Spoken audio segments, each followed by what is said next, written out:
हाँ बच्चों, आज मैं आपको पाठ 2 महाकवि माघ का प्रभात वर्णन का जो है, इसके पहले अभी हम समझाए थे पूरा आपको व्याख्या इसका किताब का।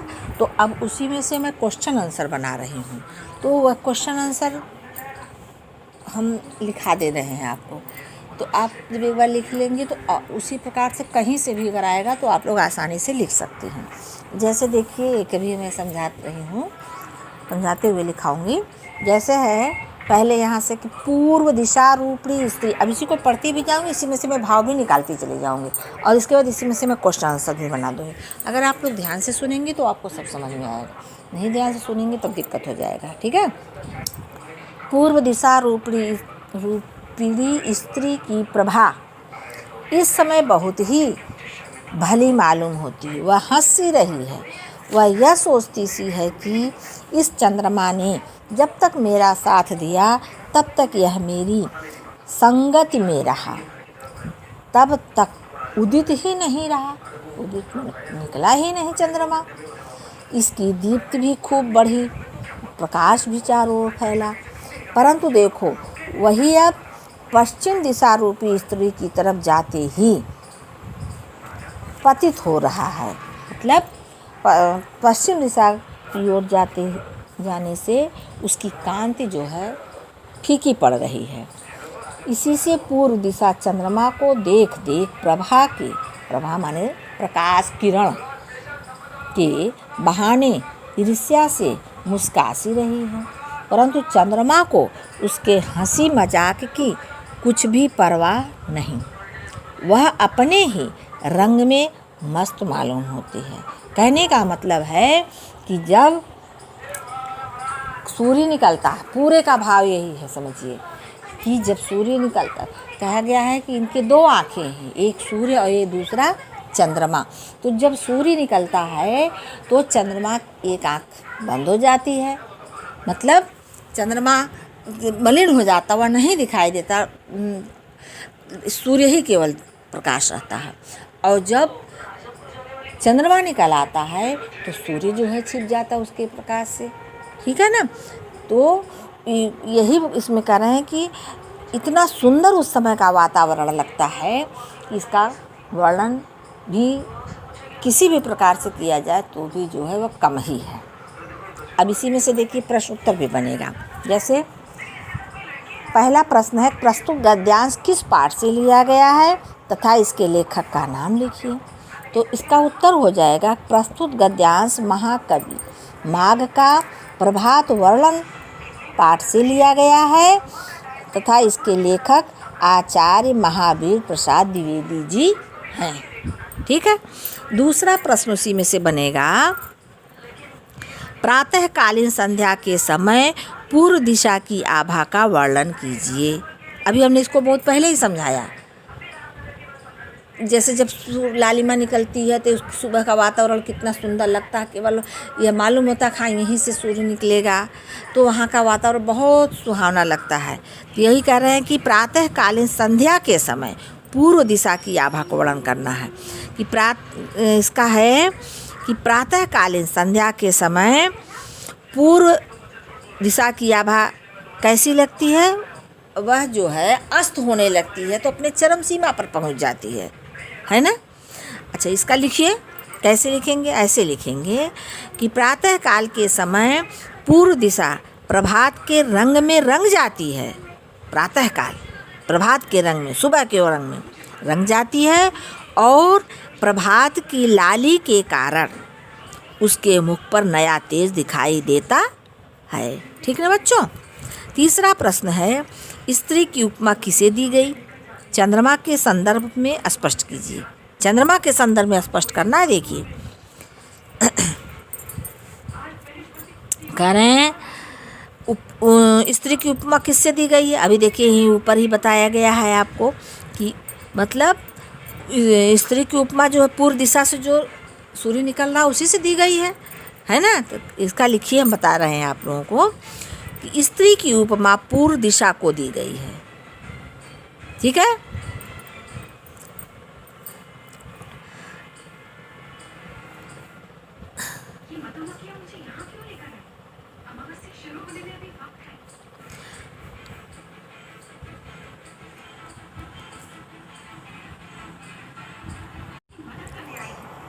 और लिखिए उसी के आगे, यहाँ तक लिखिए है ना। स्त्री की उपमा पूर्व दिशा को दी गई है। प्रातः काल में पश्चिम की ओर दीप्तिहीन होकर अस्त होते हुए चंद्रमा को देखकर पूर्व दिशा रूपी रूपवती स्त्री उपहासपूर्ण दृष्टि से मुस्कुरा रही है और चंद्रमा की दीनहीन स्थिति के विषय में सोच रही है कि जब तक चंद्रमा उसके साथ था तब तक उदित भी हो रहा था और उसका प्रकाश भी फैल रहा था। ठीक है। अगला प्रश्न है, ईर्ष्या से मुस्का सी रही, इस पंक्ति का क्या अर्थ हुआ, स्पष्ट कीजिए।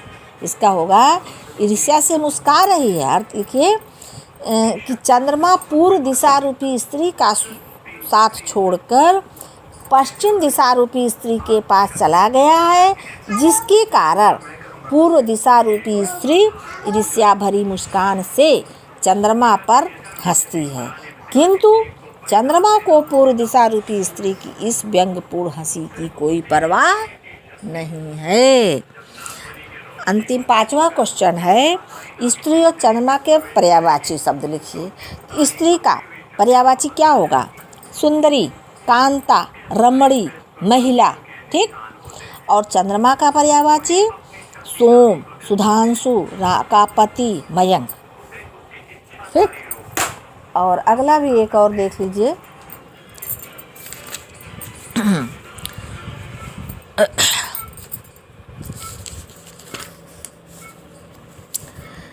यहाँ से, अंधकार के विकट वैरी महाराज अंशुमाली अभी तक दिखाई भी नहीं दिया, तथापि उसके सारथी अरुण ही ने उसके अवतीर्ण होने के पहले ही थोड़े ही नहीं समस्त तिमिर का समूल नाश कर दिया।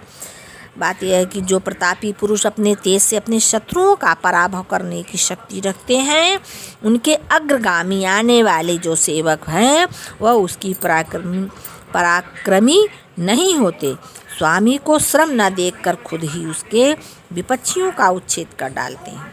इस तरह अरुण के द्वारा अखिल अंधकार का तिरोभाव होते ही बेचारी रात का आफत आ गई। इस दिशा में वह कैसे ठहर सकती थी? निरुपाय होकर वह भाग खड़ी होती है ना। इसी का भाव है। इसका प्रश्न बनेगा,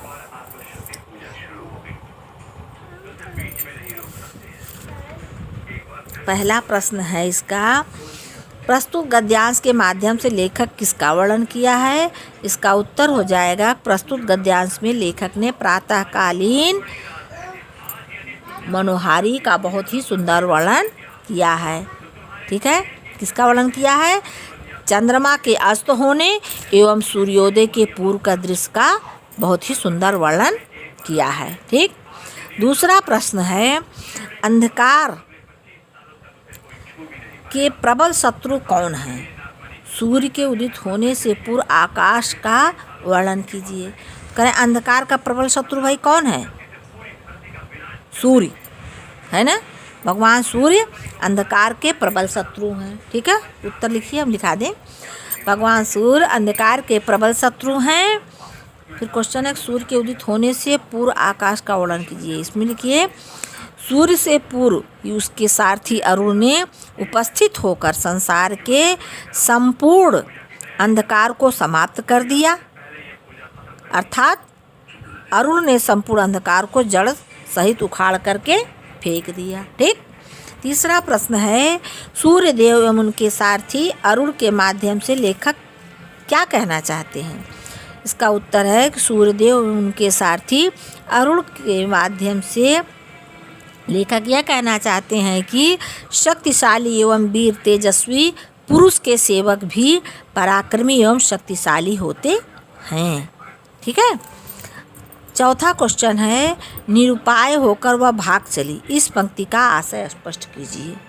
इसका उत्तर होगा, निरुपाय होकर वह भाग चली, इस पंक्ति का अर्थ यह है कि सूर्योदय होते ही अंधकार भयभीत होकर भाग गया, रात्रि समाप्त हो गई, चारों ओर प्रातःकालीन सौंदर्य फैल गया। ठीक। पांचवा क्वेश्चन है, तिमिर और तिरोभाव शब्द के विलोम अर्थी शब्द लिखिए या विलोम शब्द लिखिए। तिमिर माने क्या होता है? अंधकार, इसका विलोम प्रकाश होगा। तिरोभाव का विलोम आविर्भाव। ठीक है, एक और देख लीजिए कहीं से, वैसे आप जहाँ से भी आएगा आप लोग आराम से लिख सकती हैं। ठीक है ना, एक और हम दिखा देते हैं आप लोगों को। यहाँ से देख लीजिए, सूर्य और चंद्रमा ये दोनों ही आकाश की दो आँखें के समान है। देखिए अभी इसके बहुत पहले हमने ये समझाया था। उनसे सहस्त्र किरणात्मक माने हजारों किरणें मूर्तधारी सूर्य ने ऊपर उठकर जब अशेष लोकों का अंधकार दूर कर दिया तब वह खूब ही चमक उठा। उधर बेचारा चंद्रमा किरणहीन हो जाने से बहुत ही धूमिल हो गया। इस तरह आकाश की एक आँख तो खूब तेजस्वी और दूसरी तेजोहीन हो गई। इसलिए ऐसा मालूम हुआ जैसे एक आँख प्रकाशवती और दूसरी अंधी वाला। आकाश काना हो गया। है ना। इसका प्रश्न पहले का बना दे रहे हैं। देखिए, प्रस्तुत गद्यांश में किसका मानवीकरण किया गया था? यह लेखक की किस शक्ति का परिचायक है? इसका उत्तर कैसे लिखेंगे? लिखिए, प्रस्तुत गद्यांश में प्रकृति का मानवीकरण किया गया है। किसका मानवीकरण किया गया है? प्रकृति का। ठीक है, देखिए क्वेश्चन खूब बढ़िया समझ लीजिए। इसमें है ना, प्रस्तुत गद्यांश में किसका मानवीकरण किया गया है? प्रस्तुत गद्यांश में प्रकृति का मानवीकरण किया गया है और यह लेखक की कल्पना शक्ति का परिचायक है। ठीक है ना बच्चों। दूसरा प्रश्न है, सूर्य की किरणों की चमक चंद्रमा पर क्या प्रभाव डालती है? सूर्य की किरणों की चमक चंद्रमा पर क्या प्रभाव डालती है? स्पष्ट कीजिए। इसका उत्तर होगा, सूर्य की किरणों की चमक से चंद्रमा का प्रकाश धूमिल हो जाता है, यही प्रभाव डालती है। ठीक है। तीसरा है, लेखक ने आकाश की आंखें किसे बताया है? कह रहे हैं लेखक ने सूर्य और चंद्रमा को आकाश की दो आँखों के रूप में वर्णन किया है क्योंकि सूर्य रूपी एक आँख तेज से परिपूर्ण है और चंद्र रूपी दूसरी आँख प्रकाशहीन हो गई। चौथा है कि एक आँख प्रकाशवती और दूसरी अंधी वाला आकाश काना हो गया हो। इस पंक्ति का आशय स्पष्ट करना है। इसका होगा कि एक आँख प्रकाशवती और दूसरी अंधी वाला आकाश काना हो गया हो। इस पंक्ति का अर्थ यह है कि आकाश की एक आँख सूर्य रूपी तेज से परिपूर्ण है। ठीक है, परिपूर्ण माने भरा हुआ है, परिपूर्ण है, और चंद्र रूपी दूसरी आँख प्रकाशहीन हो गई है। ऐसा लग रहा है जैसे आकाश की एक आँख प्रकाशवान और दूसरी अंधी हो गई है और आकाश में कालेपन का शिकार उत्पन्न हो गया है। ठीक है ना बच्चों, आ गया समझ में कि नहीं? कि जब सूर्य का प्रकाश निकलता है तो आकाश, अब तो चंद्रमा विलीन हो जाती है, एक आँख दब गया, जब फिर चंद्रमा निकलता है तो सूर्य विलीन हो जाता है, इसीलिए उसे एक आँख का काना कहा गया। ठीक है ना। अब पांचवा कि आँख और आकाश शब्दों के पर्यायवाची शब्द लिखिए। इसका शब्द है, ये आँख क्या है? आपका शब्द है। आकाश आपका क्या है? शब्द है। इसका पर्यायवाची आँख का नेत्र, चक्षु, लोचन, नयन। ठीक है, कोई भी। आकाश का पर्यायवाची नभ, गगन, अंबर, व्योम। ठीक है। अभी आपका चैप्टर पार्ट 2 आज पूरा हो गया। उस दिन जीवन परिचय लिखाए थे और आज प्रश्न उत्तर में लिखा दी। ठीक है, इसी प्रकार से पहले गद्य में पढ़ा लूँगी, तब मैं पद्य फिर शुरू करूँगी। ठीक है, तो आप लोग ऐसे लिख करके मुझे भेजते रहिएगा, तब आपका भी मनोबल बढ़ेगा और मेरा भी, और काम भी अच्छा लगता। धन्यवाद बच्चों, थैंक यू।